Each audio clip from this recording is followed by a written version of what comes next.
So I came down to Toreri, where my people are from, had a drug habit, had an attitude problem, and went into the bush. And the bush saved my life. It straightened my head out. I used the rongowa Māori to clean myself out again, and I've been doing it ever since. You live, you love, you laugh. I've done a lot of that, and then you get responsible and you leave a legacy. This is my legacy.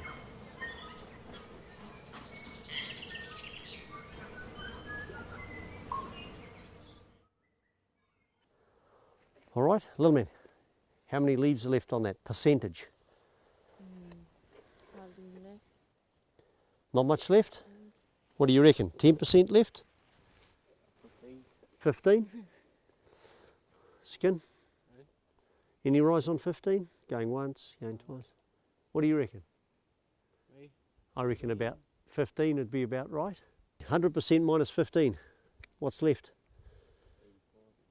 85% of the leaves have been taken from that tree.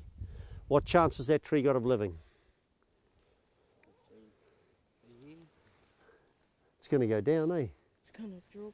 It's going to drop, right? Ngahere Toa, Warriors of the Forest, is a program run by Garry Watson for Māori youth at risk. Over the last 5 years, Garry has taken over 250 teens out into the bush to reconnect them with their traditional roles as guardians of the Ngahere, of the forest. Privileged to be here, eh? But it's our obligation to look after. All right, guys? Ngahere Toa. Hey, ki kaha, ki kaha. The key reason for doing it for the kids is the education that they've got in school, it has no relevance to them. You know, they're tangata whenua, they're Māori kids. They're very tactile learners, so they want to do things hands-on. So this gives them an opportunity to come out and see something, you know, more relevant to who they are, eh? Oh, like you're out in the world, You're out in the hard learning world. stuff, and then you're More hands-on work. In town, you're just like in a classroom, writing in the book and stuff. Out the bush, you can learn heaps of stuff. We teach them within this program that if you work hard, and working hard in the first instance is getting rid of all of the possums, so the whole canopy and the whole bird life and everything comes back. And the birds are singing their praises, right? They're not singing to each other. The birds, they're talking to them.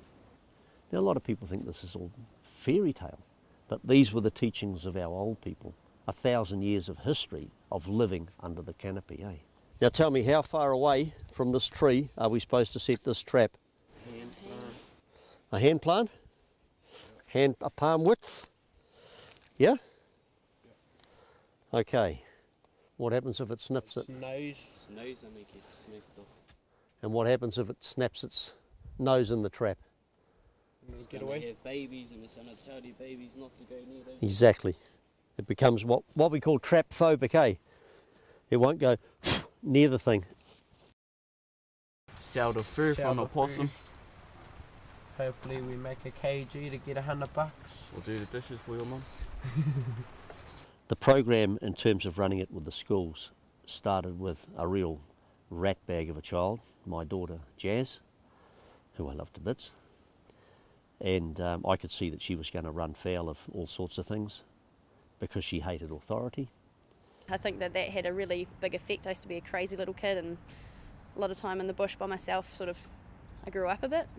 And she came down off the high country one day and she said to me, Dad, I was sitting up there and the mist lifted and I was looking down.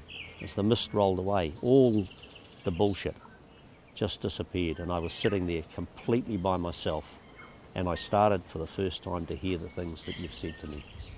I guess I could see the difference I was making. So you go into an area where the trees are just devastated, demolished, and then you go back a few months later after you've been working in there and you can see the effect it's had. She said, and further to that, I think we need to take this program back to the schools for all the kids like me who are still stuck in there. And that's what we did. We brought it over here. We talked to some of the local schools and luckily enough, we came across awhina. My personal philosophy, which I learned when I was doing my teacher training, is that students don't fail. It's up to the school to try and find out how we can hook them in. And so far, I think Gary's doing very, very well. I like what I see. I think the first thing is to get them to understand there is a privilege as well as an obligation associated with being on the program, and in particular if you're tangata whenua, if you're Māori. You know, there's 450 kids in Rotorua that could do with an intervention like this. Today we've had 3 of them here, and they love it. But it's also to teach them that with that there is an obligation, and the obligation is to enhance the natural environment. So humane kill, all right? It's a serious business. Dispatch it, pluck it, gut it here. Although Garry and the boys seem to love working together to defend the Ngahere, wilderness programs like Ngahere Toa draw criticism from experts in the area of youth offending. I suspect he's a good-hearted guy who wants to help kids, and in that sense, the program may have merit for certain kids, but I support evidence-based treatments, and by evidence-based I mean those that meet the same criteria as you would apply, say, to a drug for treating a physical illness.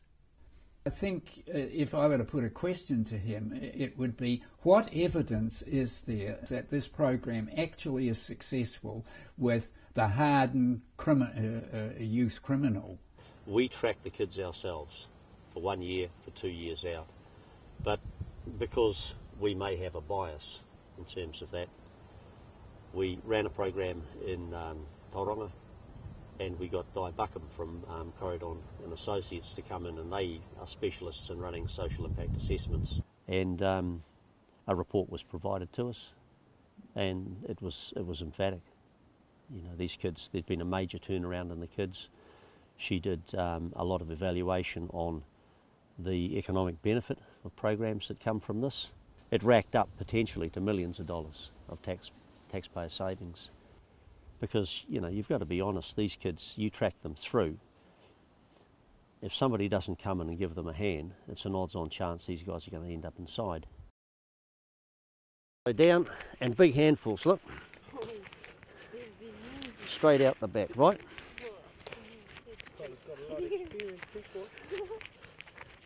That's what you want, all right? How's that gutting going?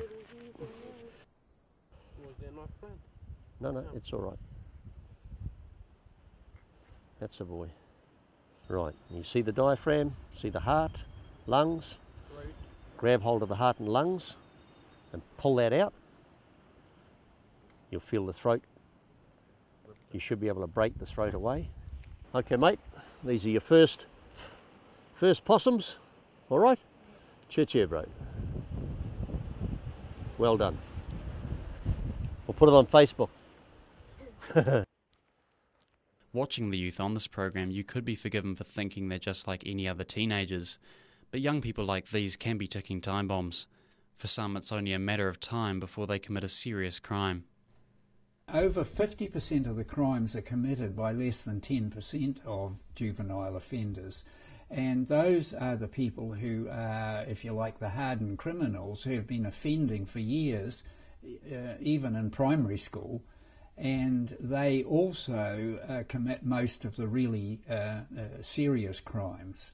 I mean, you read the newspapers, you know, there's some horrendous stuff goes on in this town, back in the world. A 30 minutes drive from here, there's some horrifying stuff. We've got 14-year-old kids that are getting roped into doing the dirty deeds of gangs up north. It's horrible. More and more in the news we're hearing about, you know, parents neglecting their children, and they're quite often young parents. Colonisation has broken up the way that Māori used to, the authority systems for Māori. Māori are disproportionately represented in lower groups, and that means they don't have as much education as, say, comparable Pākehā, and therefore the opportunities which are open to them are correspondingly reduced. There are also higher incidences of alcohol problems, crime and so on, and harsh and erratic discipline. I'm no different from these kids. See, I left school when I was 15, lived in a derelict car in King's Cross. So, you know, been there, done all that. My old man was a violent alcoholic. You know, we've done all that. Have a look at little Andre there, man. He's been with me 4 days, right? And just, I'd take him anywhere. He's a cool kid, man. When those boys go home and they put some venison or they put some wild pork on the table, that's really going to change things in their home environment. I've had a look at them. There's one spiker, so young stag. The rest of them are all hinds.